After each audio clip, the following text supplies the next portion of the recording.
warahmatullahi wabarakatuh. Alhamdulillah berjumpa lagi di channelnya Al-Fakir Ustadz Ais Sobridin. Pada kesempatan hari ini alhamdulillah kita masih dapat berjumpa di dalam kesempatan yang begitu cerah pada sore hari ini. Dan tak lupa saya selalu disertai oleh Al Ustadz yang selalu setia menemani, dan semoga program ini memberikan hasanah dan memberikan edukasi bagi kita semua, karena dalam rangka menyambut bulan suci Ramadan, dan salah satunya ketika kita bergembira menyambut bulan suci Ramadan ada pahala di dalamnya, dan nanti diuraikan apa saja kelebihan-kelebihan baik di dalam menyambut, melaksanakan ataupun nanti menanti di dalam gemak takbir Idul Fitri. 2000 years later. Selamat siang. Assalamualaikum. Waalaikumsalam warahmatullahi wabarakatuh. Pak Ustadz, ini kan karena kita mau menyambut bulan suci Ramadan. Iya, betul. Baik di pondok sendiri ini, apakah ada program-program ataupun acara yang akan dilaksanakan di bulan suci ini? Baik. Assalamualaikum warahmatullahi wabarakatuh. Innal hamdalillah sholli wa sallim ala rasulillah amma ba'du. Saya atas nama pimpinan Pondok Yatim Qurrata A'yun, dari tahun ke tahun program yang diselenggarakan di pondok, alhamdulillah tentunya untuk kegiatan di bulan suci Ramadan, di mana anak-anak yang paling saya tekankan adalah dengan sanlat. Oh, sanlat ya? Iya, dengan adanya sanlat. Tapi kebanyakan anak-anak yang di luar pondok juga ikut. Oh, jadi ikut mendaftarkan. Betul, gitu. Betul. Nah, itu jadi sanlat merupakan salah satu program dari yang sudah dulu. Oh, udah yang kita lama, udah berlangsung lama. Betul. Nah, di dalamnya kami pengurus yang ada di pondok, ya, dengan guru-gurunya itu yang mengarahnya itu untuk penalaran Al-Quran. Oh, tahfiz. Tahfiz dan qiraahnya. Nah, jadi si anak sekalipun waktu ya antara 1 minggu 2 minggu,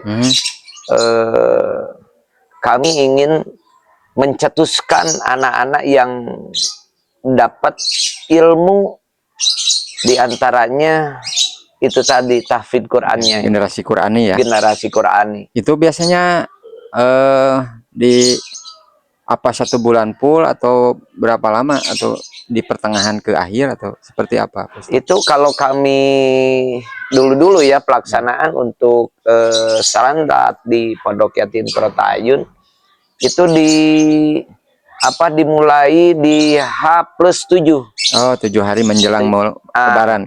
Ya, enggak, 7 hari masuk ke dari 1 Ramadan. 1 Ramadan, dari 1 Ramadan. Berarti sampai 7 Ramadan. Oh ya, di awal ya. Di awal kita buka, terus kita aktifnya itu di sekitar tanggal 7 Ramadan. Oh, iya. Sampai 3 atau 4 hari hari raya Idul Fitri ya. Sebelum hari raya Idul Fitri. Jadi kalau 30 hari bulan Ramadan itu berarti sampai tanggal 26. 26. Dari tanggal 7 sampai 26. Iya. Untuk momentumnya. Iya, betul. Kalau untuk masalah rundownnya dari jam berapa aktivitasnya, apa full seharian apa seperti apa? Enggak juga full.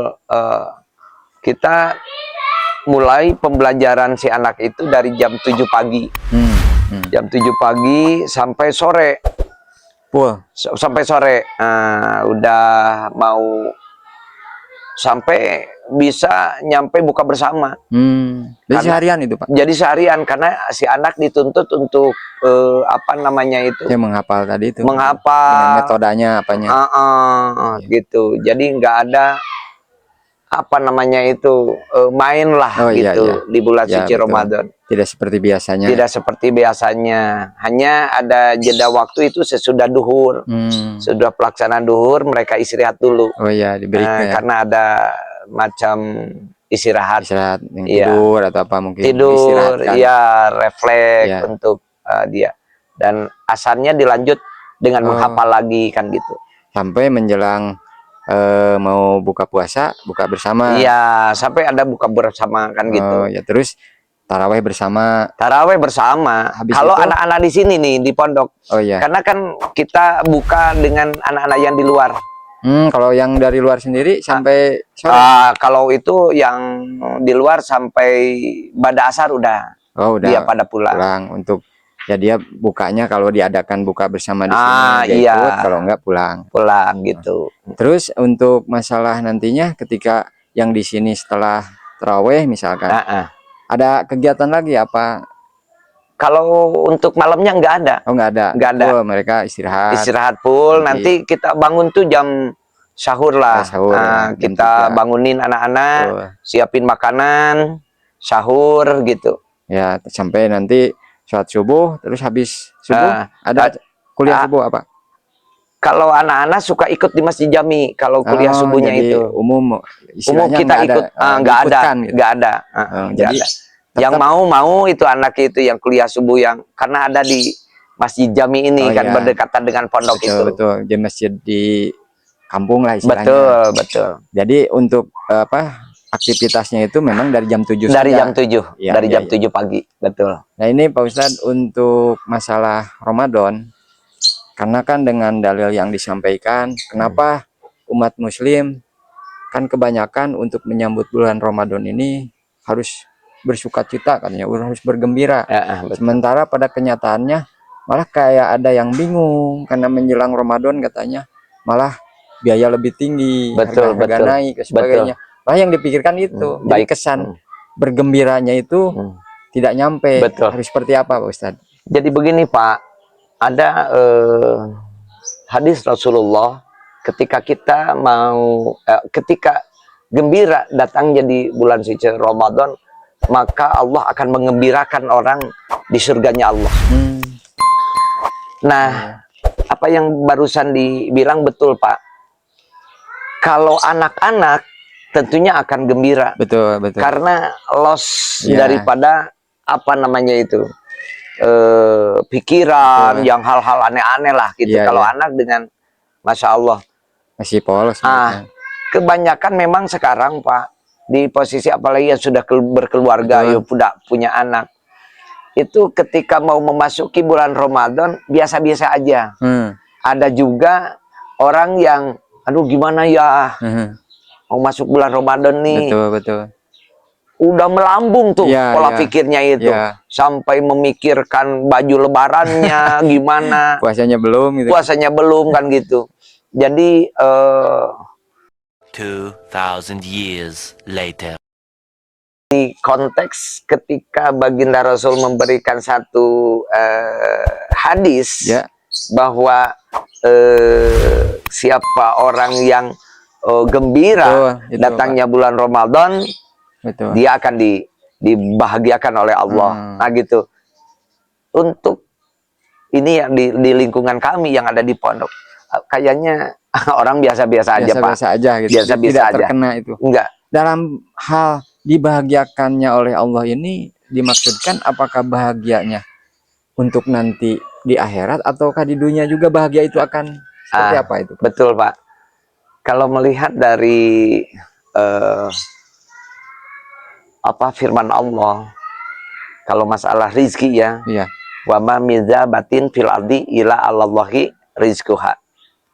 Semua yang hidup di muka bumi ini Allah rizki. Allah memberikan rizkinya. Betul. Sampai ya hewan sekecil apapun Allah jamin kan gitu. Betul. Nah ini untuk nilai plusnya seseorang bahagia menghadapi bulan Ramadan, itu Allah akan memberikan dua kebahagiaan, adalah kebahagiaan dunia dan kebahagiaan akhirat. Selalu itu Pak. Di akhirat saja. Itu apalagi nanti Ketika orang tersebut sudah melaksanakan puasa, Ya. pas maghribnya buka, di sanalah kebahagiaan yang hakiki. Kalau orang yang benar-benar puasanya karena Allah. Ya, ya, ya. 2,000 years later. Apalagi ketika seorang berpuasa di bulan suci Ramadan, pas buka, Allah langsung memberikan satu kebahagiaan. Bunga gitu, bahagia. Nah, itu di dunia, apalagi nanti di akhirat. Itu Pak sebetulnya. Jadi kita kembali bahwa Allah akan memberikan satu kebahagiaan di dunia dan di akhirat. Dan saya perlu sampaikan nih Pak, kepada setiap insan, setiap makhluk, setiap hamba Allah yang akan menjalankan puasa di bulan suci Ramadan, jangan sampai dalam benak pikirannya bagaimana nanti. Itu, Pak. Sebelum menjalankan udah aduh. Ya. Inilah yang Allah nggak sukai seperti itu. Karena apa? Karena Allah sudah menjamin. Apalagi ini perintah Allah. Ya. Mengerjakan puasa di bulan Ramadan, Allah akan jamin full sepenuhnya. Hanya manusia itu sendiri. Belum apa-apa udah jadi pikiran. Ya. Sebetulnya dia itu kalau seperti itu, di mana Allahnya? Terus terang Pak, banyak orang yang meragukan akan kekuatan Allah, kebesaran Allah. Karena itu tadi. Contoh, kalau kita ingin benar-benar Pak menjalankan apa itu perintah Allah, Allah akan menjamin sebetulnya. Menjamin apanya? Menjamin daripada rizkinya. Itu Pak. Jadi kepada semua makhluk Allah yang iman kepada Allah, yakinlah. Jangan sampai dalam benak pikiran kita itu tersirat bagaimana tentang perekonomian dalam menjalankan di bulan suci Ramadan. Insya Allah apapun yang kita kerjakan, ridho, ikhlas, munggu Allah, Masya Allah Pak, Allah jamin semua. Ustaz, ketika berbicara tentang perbedaan ya, kan jangan sampai ketika kita masuk lagi ke bulan suci Ramadan, seolah-olah orang itu hanya menahan lapar dan haus saja. Itu kan pelajaran lapar dan haus mungkin kalau untuk kalangan anak-anak kategorinya boleh-boleh saja. Akan tetapi bagi yang mungkin sudah katakanlah remaja atau dewasa atau bahkan ketika berbicara orang yang lebih tua, berarti kan harus ada perbedaan, harus ada peningkatan kualitas takwa itu. Nah, bagaimana menanamkan supaya puasa kita hari ini bernilai dan berbeda, tidak hanya sekedar menahan lapar dan haus saja. 2,000 years later. Kasih Pak, itu pertanyaan yang luar biasa karena ini sudah pada mafhum. Banyak orang yang berpuasa, puasanya gak diterima oleh Allah. Betul Pak, hanya itu tadi, hanya menahan lapar dan dahaga. Itu pahalanya tidak ada. Seperti mana contohnya? Maaf ini Pak, orang berpuasa tapi maksiat mata terus-terus dilaksanakan, maksiat lisan, maksiat telinga. Mana maksiat telinga? Itu ketika berpuasa suka mendengarin gibah, itu nol, itu nggak ada pahalanya. Hanya menahan lapar dan dahaga, pahalanya nol. Pahalanya tidak ada. Nah, inilah jadi banyak orang yang berpuasa tapi tidak menjalankan apa arti puasa sebenarnya. Dohir batin ini Pak, dohirnya kita menahan haus dahaga, batinnya seluruh tubuh kita itu harus dijaga. Perbanyak baca Quran, perbanyak baca sholawat, perbanyak iktikaf di masjid. Itu Pak. Jadi arti dari puasa ini adalah puasa dohir dan batin. Itu Pak sebetulnya. Jadi jangan sampai kita puasa menahan haus, menahan lapar, tetapi akhlak kita ataupun kelakuan kita itu luar daripada puasa. Nah ini yang digambarkan oleh Rasulullah. Banyak yang berpuasa tapi pahala nol, pahalanya nggak ada, karena itu tadi nggak bisa membentengi dari kelakuan-kelakuan yang tidak baik. 2,000 years later. Ini Pak Ustadz, kan di dalam bulan Ramadan itu ada yang disebut malam Lailatul Qadar, ada yang disebut Nuzulul Quran dan sebagainya. Jadi banyak orang berlomba-lomba beritikaf itu ingin mendapatkan katanya yang disebut malam Lailatul Qadar itu. Sesungguhnya bagaimana cara kita ini supaya mendapatkan yang disebut anugerah Lailatul Qadar ini? Seperti apa? Untuk kita mendapatkan anugerah di malam Lailatul Qadar, maaf ini ya Pak, banyak kan orang yang berlomba-lomba untuk mendapatkan pahala Lailatul Qadar. Sebetulnya begini Pak, kalau menurut saya untuk mendapatkan Lailatul Qadar diawali dengan malam pertamanya di bulan suci Ramadan.